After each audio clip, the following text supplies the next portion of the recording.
Bueno, continuamos en la 1281 de febrero 4 de 1919. La pasión interna que la divinidad hizo sufrir a la humanidad de Jesús en el transcurso de toda su vida.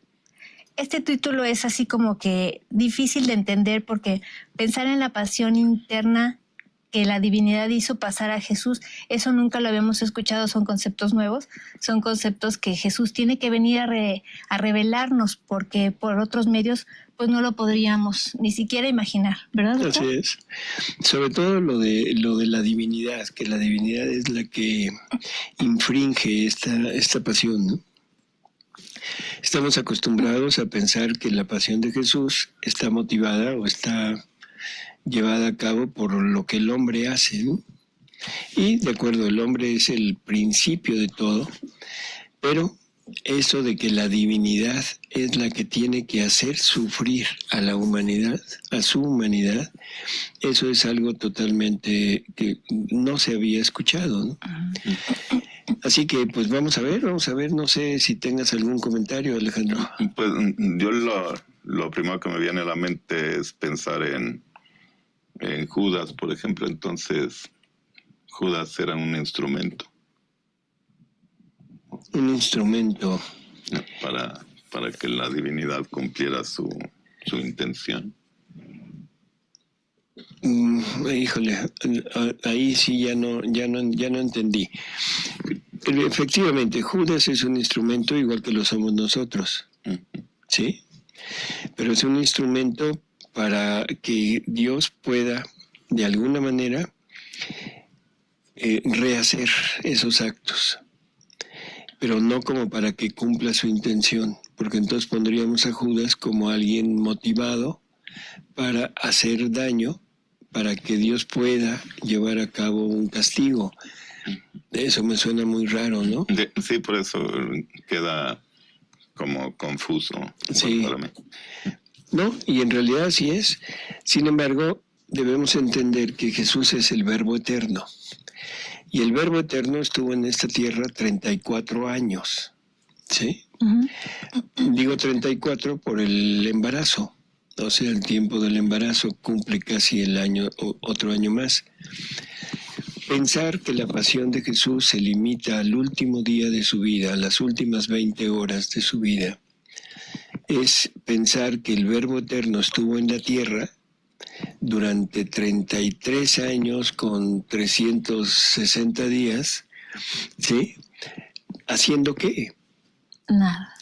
Nada, o sea, perdón, pero para el Verbo eterno estar haciendo sillas o estar haciendo mesas porque era carpintero, pues no es algo como digno, no es vida. No es vida para él. Sí.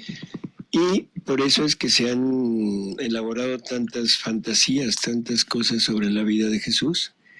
Incluso se ha llegado a decir que Jesús hacía una vida normal, en que incluso se reunía con compañeros, amigos, familiares, y a mí me tocó oír que iba a darle serenata a las muchachas. Y dice uno, wow, el Verbo eterno dándole serenata a las muchachas. Qué afortunadas. Qué afortunadas las muchachas, ¿no?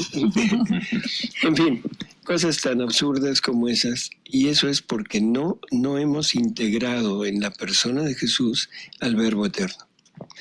Lo vemos como Dios, pero no lo aferramos como tal.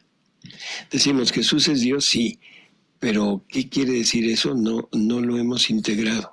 Y luego creo que ni lo creemos. Ahí sí ya no nos metemos. Es que luego también vienen frases como iba creciendo en sabiduría, en conocimiento, en sabiduría. Entonces, ese ir creciendo, pues ya no entiende uno. Ya no era divino. Nos lo ponen a nivel humano. O sea, a nivel humano, y no entendemos que Jesús bebé, incluso Jesús feto dentro de María, no es un Verbo eterno feto. No es un Verbo eterno bebé, sino es un Verbo eterno total, absoluto, es Dios mismo, que tiene que irle comunicando a su humanidad en la medida de su desarrollo todo lo que Él es. pero como es unidad, no hay separación, ¿no? En fin, creo que vale la pena el ir ahondando este tema, porque sí es importante entender primero quién es el Verbo Eterno encarnado, que es Jesús. Segundo, ¿qué hacía el Verbo Eterno aquí en este mundo y por qué tanto tiempo? Tanto tiempo en función de años, una fracción de milésimas en cuanto a eternidad, pero en la tierra es demasiado tiempo para el Verbo Eterno estar separado del cielo, no separado en el sentido estricto, porque donde está Él están los tres, pero estar viviendo sujeto a una humanidad, el Verbo Eterno, que es el paso sin pie, estar limitado a un pie. El Verbo Eterno, que es palabra, y estar supeditado a una boca. En fin, ¿sí? Entonces vamos a ver qué nos dice esta lectura, que parece que es interesante, ¿no? Sí, porque él debe haber estado actuando desde dentro de él y desde dentro de las personas que lo rodeaban y de toda la humanidad. Y no puede dejar su función de Verbo Eterno al mismo tiempo, ¿no? O sea, tiene que estar llevando a cabo la función de Verbo Eterno como Dios, desde la Trinidad, y debe estar llevando a cabo la función de Verbo Eterno encarnado entre una sociedad, pero una sociedad que no se limita a su tiempo, sino una sociedad que se limita a la familia humana. ¿Sí? No es nada más en el tiempo de él, sino de toda la historia de toda la familia humana. Vamos a ver. Continuando mi habitual estado, por cerca de 3 días me sentía perdida en Dios. Muchas veces el buen Jesús me atraía dentro de su santísima humanidad y yo nadaba en el mar inmenso de la divinidad. Oh, cuántas cosas se veían, cómo se veía claro todo lo que obraba la divinidad en la humanidad. Y frecuentemente mi Jesús interrumpía mis sorpresas y me decía: Mira, hija mía, con qué exceso de amor amé a la criatura. Mi divinidad fue celosa de no confiar a las criaturas el trabajo de la redención, haciéndome sufrir la pasión. La criatura era impotente para hacerme morir tantas veces por cuantas criaturas habían salido y deberían salir a la luz de lo creado, y por cuantos pecados mortales habrían tenido la desgracia de cometer. La divinidad quería vida por cada vida de criatura, y vida por cada muerte que con el pecado mortal se daba. ¿Quién podría ser tan potente sobre mí para darme tantas muertes, sino mi divinidad? ¿Quién habría tenido la fuerza, el amor, la constancia de verme morir tantas veces, sino mi divinidad? La criatura se habría cansado y habría desfallecido. A ver, espérame, vamos por partes. O sea, ¿qué está diciendo? Una muerte por cada criatura, por cada pecado de criatura, por cada pecado mortal de criatura. No sé si esto tengamos una idea de lo que esto significa. Y a veces como que hemos visto a Jesús como un héroe nacional, ¿sí? Como un Che Guevara o una cosa así. Pero allá en Jerusalén, aquí no. Sí. Allá. O sea, porque hemos pensado que con venir a ofrendar su vida, con venir a sufrir y a morir una sola vez, con eso era suficiente para pagar la deuda de toda la humanidad. Se nos olvida que Dios es infinito en todo, ¿sí?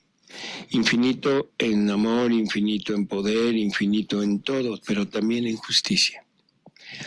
Y cada vez que el hombre peca, es el momento en el que el hombre le da muerte en él a la vida divina que debería de tener. Y entonces le está dando muerte a la vida divina para darle vida a la vida humana. Dios, en esa infinitud de justicia, tiene que ser equilibrado el amor de Dios, la bondad de Dios, la misericordia de Dios, pero con la justicia de Dios.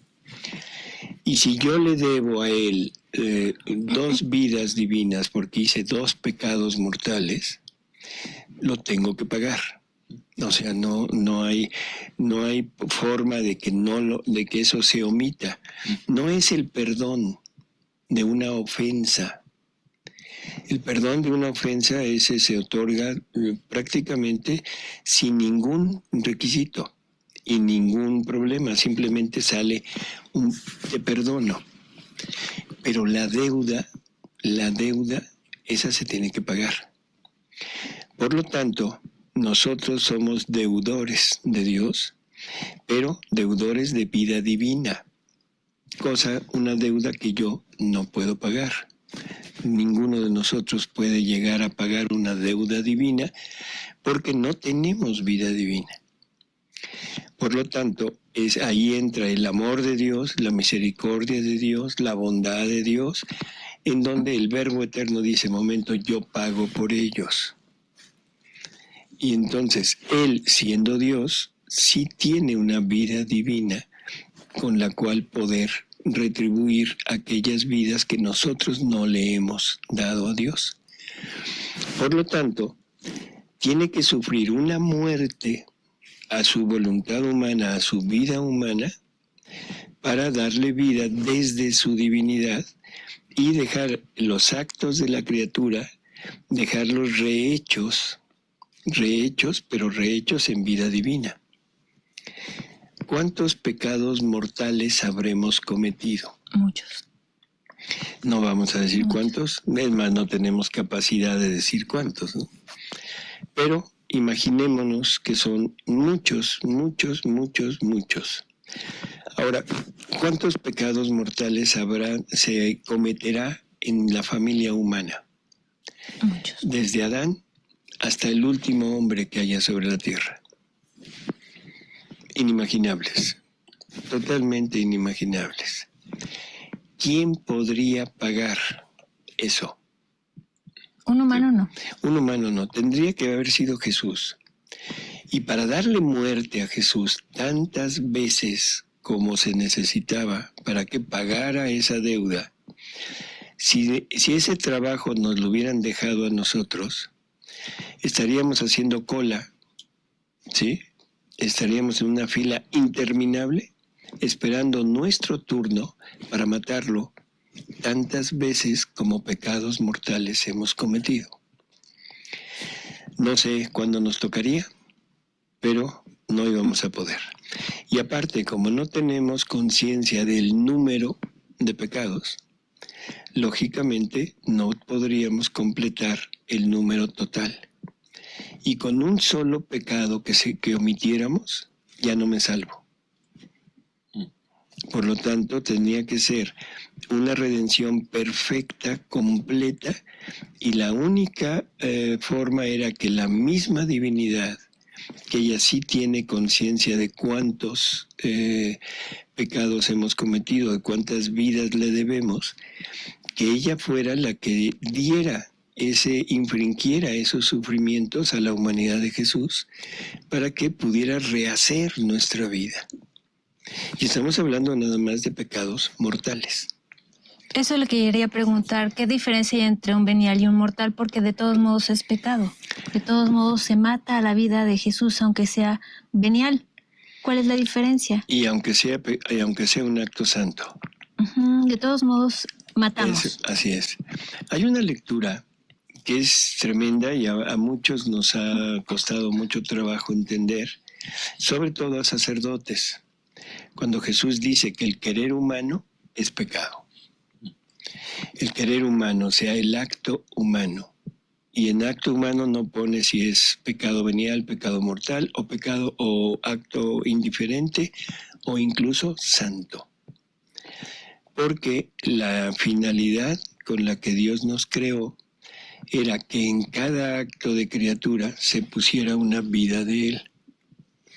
Por lo tanto, cada acto debería de tener como resultado una vida divina. Cuando el hombre se sale de este ambiente de la divina voluntad, todos sus actos son producidos por la voluntad humana. Y la voluntad humana puede producir actos incluso santos, pero de santidad humana, no de santidad divina.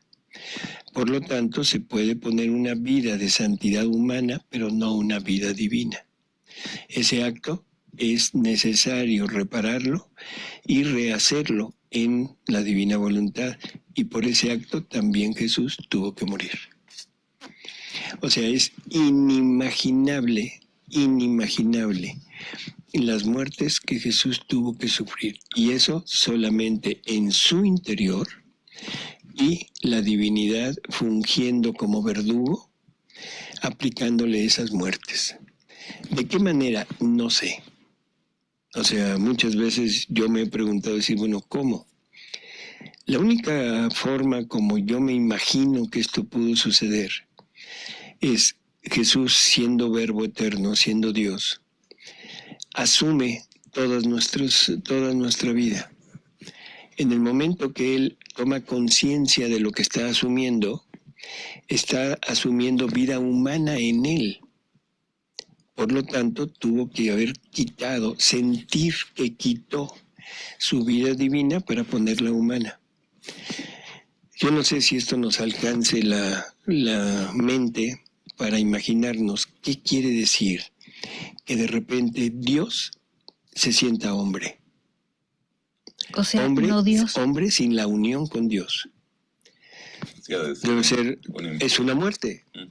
Es una muerte que está sintiendo. ¿Cómo la sintió tantísimas veces? Eso solamente la divinidad lo sabe, y quizá algún día lo podamos comprender, quizá en el cielo, cuando veamos cómo se llevó a cabo esto, ¿no? Pero de que es real, es real. Y no solo eso, sino que cada acto, cada pecado merece una pena. Y esa pena la tuvo que sufrir Jesús. Una espina por cada pensamiento malo, o cada pensamiento que no está unido a la divinidad. ¿Cuántos pensamientos habremos tenido en nuestra vida? Que pensamientos, ya no digamos malos, sino que no han estado unidos a la divinidad. Todos. Sí, cada persona. Pero sí, yo lo que veo, somos el cuerpo de Cristo y Él maneja todo ese cuerpo. Entonces, para rehacer nuestros actos, pues un solo acto de Él está arreglando todo el cuerpo. ¿No?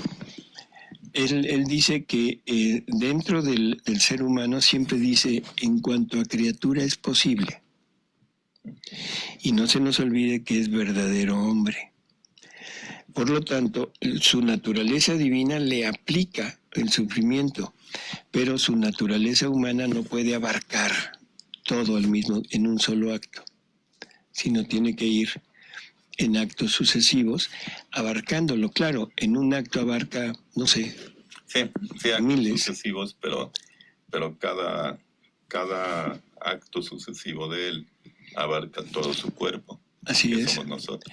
Sí, y nos va abarcando, pero en la medida que en cuanto a Él le es posible, en función de ser hombre verdadero. O sea, esa parte es muy, muy curioso, porque siempre dice, le comunicamos al hombre todo nuestro ser, en cuanto a criatura es posible. Le dimos al hombre todo nuestro poder, en cuanto a criatura es posible. El hombre participa en todas nuestras obras en cuanto le es posible para él. O sea, eso quiere decir que no somos capaces de abarcar a la divinidad en completo. Y hay una lectura donde dice, mi madre no pudo abarcar a la divinidad, inclusive ni yo mismo la pude abarcar.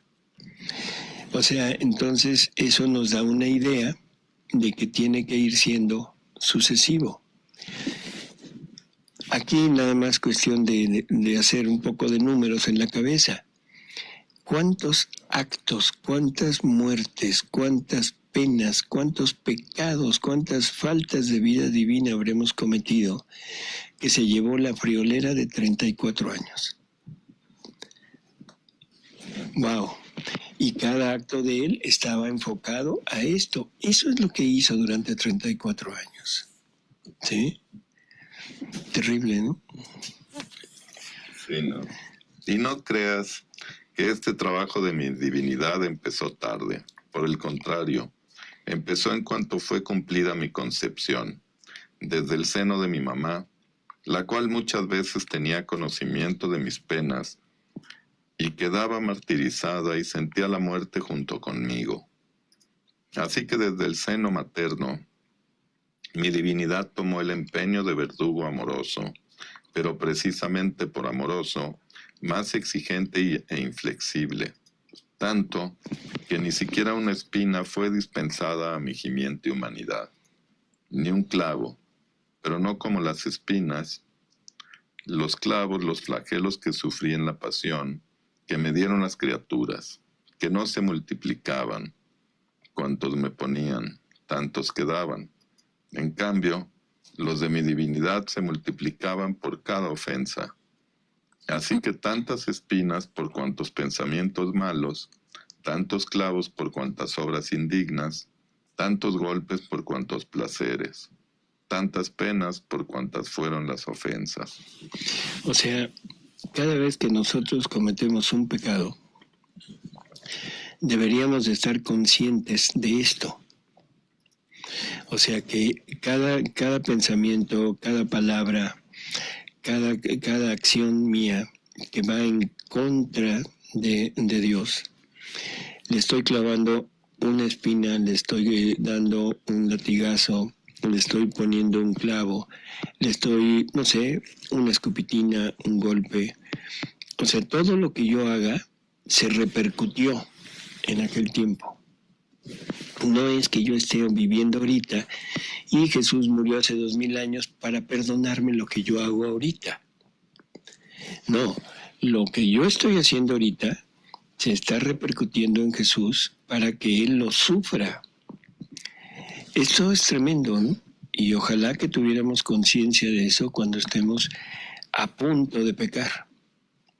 Que estamos a punto de golpear a Jesús, que estamos a punto de clavarlo, que estamos a punto de clavarle una espina, en fin. Esto, si realmente lo asumiéramos como tal, sería un freno. Claro. Sería un freno para aquellos que aman a Jesús. Y es importante entenderlo porque normalmente pensamos, bueno, Jesús ya sufrió, ya pasó hace 2000 años, ya pagó por mis culpas y ya no tengo nada que ver en esto. Así, ya nada más me confieso y ya. Ajá, ya no tengo ningún compromiso con Jesús, ninguna responsabilidad porque Él ya lo hizo todo, ¿yo qué tengo que ver? Así es. Entonces sí es tremendo y ojalá que realmente esto lo pudiéramos, no sé, interiorizar y cada vez que estemos a punto de cometer un pecado, reflexionar un poquito, decir, caray, esto que voy a hacer significa un golpe, un latigazo, una espina, un clavo para Jesús, ¿no?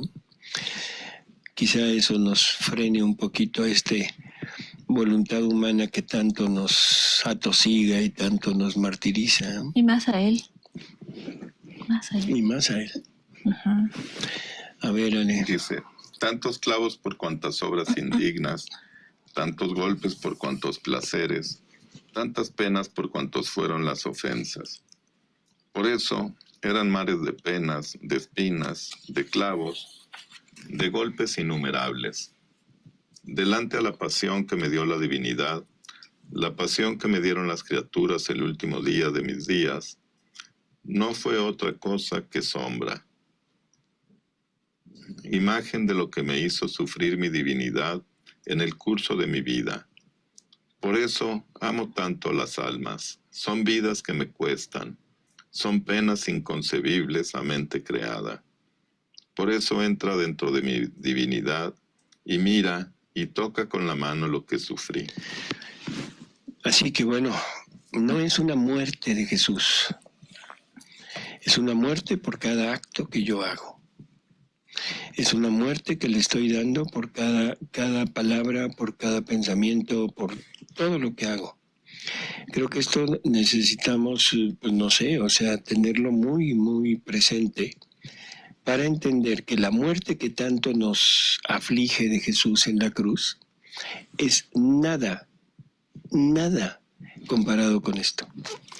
Que esa película de la pasión de Jesús, que tanto ha movido a cantidad de almas a un verdadero arrepentimiento y a una compasión de ese hombre que está sufriendo ahí, eso es nada comparado con lo que estamos provocándole nosotros. O sea, prácticamente lo que vemos ahí en la pasión dura no un día, sino 34 años, pero es esa pasión por cada persona. Así es, por cada uno. Sí, por cada persona creada. Y por cada acto de esa persona. O sea, es toda la pasión, pero puesto en cada acto, en cada acto, en cada acto, en cada acto, en cada acto, ¿sí? Es tremendo. Por eso dice, son sufrimientos inconcebibles a la mente humana. No tenemos la capacidad de eternidad ni de infinitud como para poder entender lo que es esto, ¿no? De veras, en verdad es terrible. A Luisa, al principio de su vida, la pone a meditar su pasión. Y no es esta pasión, no son las horas de la pasión, sino es la pasión evangélica. Porque Luisa estaba iniciando su vida, todavía no había el libro de las horas de la pasión. Y esa meditación concienzuda de Luisa y de muchos santos que la han meditado, la hizo cambiar total y absolutamente, ¿sí? La hizo voltear de cabeza su vida y volverse otra persona diferente. También es necesario entender que esa meditación de la pasión no la hace desde el principio, sino que primero la desapega del mundo exterior, después del mundo interior, o sea, le dice, ahora necesitamos destruir ese yo interior. Y después la pone a imitar su vida, o sea, le da ciertas reglas. Y ya cuando está todo eso, le dice, bueno, todo lo anterior es nada. Ahora quiero que te adentres en la meditación de mi pasión. Y en ese momento, ¿por qué pasó así? ¿Por qué primero aquello y después la pasión? Necesitaba vaciarse. Si no se vacía, si no quita todo lo suyo, nunca hubiera podido entender la pasión evangélica. Cosa que es necesario entender. Si nosotros no nos vaciamos de nosotros mismos, si no estamos en este punto de la nada, esto es palabrería vana. Esto no sirve de nada porque no nos penetra. Porque vamos a poner un velo o vamos a poner ¿cómo se llama? Un cernidor. Vamos a discernir, eso es lo que es el cernidor. Vamos a discernir esto que estamos oyendo con nuestra capacidad, con nuestra inteligencia. Por lo tanto, no voy a entender nada. Nada. Simple es palabrería de Jesús. No, necesitamos vaciarnos. Para que esto nos penetre, o estoy vacío y estoy ya viviendo en la divina voluntad, o esto no lo entiendo. Es radical. O Así estoy es. o no estoy. Así es. No hay de medias tintas. No hay de otra. Y una vez estando ahí, esto me va a solidificar en la divina voluntad. Porque me va a hacer entender quién soy, me va a hacer entender quién es Él, y me va a hacer entender lo que Él sufrió por mí, que debería yo de haberlo sufrido. Si eso no me cambia, ya no me cambió nada. Bien. Es como cuando Dios saca la creación de Él, pero ahora es volver a sacar la creación, pero con dolor. Así es. Cada cosa creada le da ahora dolor. Tiene que ponerlo, pero con dolor de Él. Sí. A ver, sí. Y el hombre participa ya en esa creación, Ujú. al participar en ese sufrimiento. Ahora es el hombre el que está tomando como una parte actuante, ¿no? Junto con Jesús. Y entonces ya cada persona se vuelve como hijo del creador, del Ujú. co-creador. Así es. Heredero. Heredero también. Yo no sé cómo me encontraba dentro de la inmensidad divina, que erigía tronos de justicia por cada criatura, a lo cual el dulce Jesús debía responder por cada acto de criatura, sufrir las penas, la muerte, pagar el precio de todo. Y Jesús, como dulce corderito, quedaba muerto por las manos divinas para resurgir y sufrir otras muertes. Oh Dios, qué penas tan desgarradoras. Morir para resurgir y resurgir para someterse a muertes más dolorosas. Yo me sentía morir al ver muerto a mi dulce Jesús. Tantas veces hubiera querido evitar una sola muerte a aquel que tanto me ama. Oh, cómo comprendía bien que solo la divinidad podía hacer sufrir tanto a mi dulce Jesús y que solo ella podía gloriarse de haber amado a los hombres hasta la locura y el exceso, con penas inauditas y con amor infinito. Por eso, ni el ángel ni el hombre tenían en su mano este poder, de poder amarnos con tanto heroísmo de sacrificio como un Dios. ¿Pero quién puede decirlo todo? Mi pobre mente nadaba en aquel mar inmenso de luz, de amor y de penas, y yo quedaba como ahogada sin saber salir de él. Y si mi amable Jesús no me hubiera traído al pequeño mar de su santísima humanidad, en el que la mente no quedaba tan sumergida sin poder ver ningún confín, yo no habría podido decir nada. Después de esto, qué maravilla. O sea, Luisa tenía este enorme privilegio sí, de poderlo vivenciar, vivirlo, verlo. Claro, Jesús la llevaba, Jesús le hacía entender, pero en vivo, todo lo que estaba pasando. Y entonces decimos, bueno, ¿y nosotros? ¿Cómo? podemos hacer lo mismo. ¿Cómo? Primero, leyendo. Bueno, sí. Y segundo, Viviendo en la divina voluntad, en eso está contenido todo. así es, pero vamos a acordarnos de aquello de los 3 gozos, ¿se acuerdan? Necesitamos la fe. La fe. ¿La fe en qué? En esto. Que esto es real. Que esto es real. Porque esa fe es la que nos va a permitir entender las cosas de Dios. Si yo no me sumerjo en ese mar de fe, si no me sumerjo, si no me uno a este Dios, porque dice la fe siendo yo, o sea, quedas sumergida en mí. A Luisa la llevaba. Nosotros, por fe, vamos a quedar sumergidos en Él y Él nos hará comprender esto, pero realmente. No lo vamos a vivir con sentidos, no lo vamos a ver como Luisa. No lo voy a poder tocar con la mano, pero sí lo voy a poder sentir en mi interior, vivenciarlo en mí y tener una idea exacta de lo que está pasando. Así que en ese sentido no hay diferencia entre Luisa y nosotros. A Luisa se la llevaban a verlo, a nosotros nos van a interiorizar todo esto y nos lo van a dar como una luz dentro de nuestro interior, algo que se llama sabiduría infusa, ¿sí? Que es entender las cosas de Dios. Pero depende de nuestra voluntad. Depende de nuestra voluntad y esa fe en creer que esto es real. Después de esto, mi amado Jesús ha agregado: Hija amada, parto de mi vida. Ven en mi voluntad, ven a ver cuánto hay que sustituir a tantos actos míos suspendidos aún y no sustituidos por parte de las criaturas. Mi voluntad debe ser en ti como la primera rueda del reloj. Si ella camina, todas las demás ruedas caminan. Y el reloj señala las horas, los minutos.